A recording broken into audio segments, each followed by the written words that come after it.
So many things in life are slowly breaking down, and still I want to fix them. My dog's leg grows weaker day by day. The vet said there is nothing to be done. He still rushes to me when he hears his name, but he comes dragging his bad leg behind him again and again. I want to fix him. My mother, who has recently been living with me, grows older day by day. She says there is nothing to be done. She still talks to me like the mother she has always been, but with a grey dyed over again and again. I want to fix her. And the machinery of my own life and of my own body has begun to rust. I say there is nothing to be done. I still function well, but with an expiry date. I want to fix myself. But I can't. I know. I know something larger is happening, naturally, inevitably, undeniably. I know this has always been happening, not just today, not just this year, but from the beginning. I have reached an age where people begin to leave, celebrities I had watched for years, television hosts from my childhood, a classmate from the next class, my grandmother. Some left by choice, some left by accident. More often, it was an illness. Some illnesses came quickly, some came slowly. When a person is not very close to you, death usually feels sudden. But when a person is close, death often arrives with signs, almost like a script that has already been written. I once watched my grandmother break down year after year. None of the steps towards death came as a surprise. For years I knew that it was ending. I stayed beside her, not knowing what to say. And when she was finally pushed into the cremator, I knew it had ended. I stayed beside her, not knowing what to say. It was winter at the funeral home. Some people were talking and laughing quietly. Some people were crying out loud.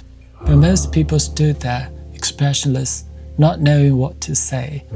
There was something quiet and cold about the place, almost strangely comfortable. This is where people say goodbye to those they love. When I left the funeral home, I looked back once. Above the solemn tiled roof, thick black smoke rose from the chimney and dissolved into the grey winter sky. That was my grandmother. The death of someone close is not a storm. It is a dampness that lasts for the rest of your life. Years have passed since the day my grandmother left. Now when people talk about her, they sound completely natural, as if she was still doing her daily shopping, or as if her death had become so distant that it had hardened into historical fact. I do not know whether behind other people's calmness something in them also drops each time her name is mentioned. For me, it still does. I often think of her. I lie awake through long nights, tears falling quietly, drop by drop. I know it is not devastation, but I do not know what those tears are supposed to mean. Perhaps behind all that is natural and inevitable, there remains a small, stubborn anger. Simone de Beauvoir's small book outlined this stubborn anger for me with unusual clarity. In a very easy death. She records the death of her mother with an almost phenomenological calmness, but near the end, anger rises through that calm. She writes, "There is no such thing as a natural death. Nothing that happens to a man is ever natural, since his presence calls the world into question. All men must die, but for every man his death is an accident, and even if he knows it, and consents to it, an unjustifiable violation. As a human being, I understand that death must be faced as something natural and inevitable. But as a human being, how am I supposed to forgive the silence that follows all that effort?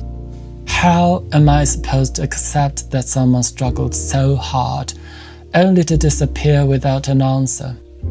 I am often numb or indifferent, but because I do not know how to respond, and I do not know what my response could possibly change. But perhaps this is exactly what it means by as a human being, to know that resistance is useless and still refuse to let go of the last trace of anger that survives futility.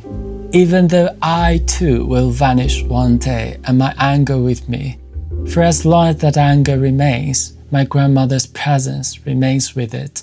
Yesterday, today, tomorrow.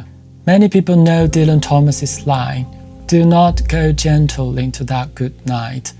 But there is another line repeated throughout the poem. Rage, rage against the dying of the light.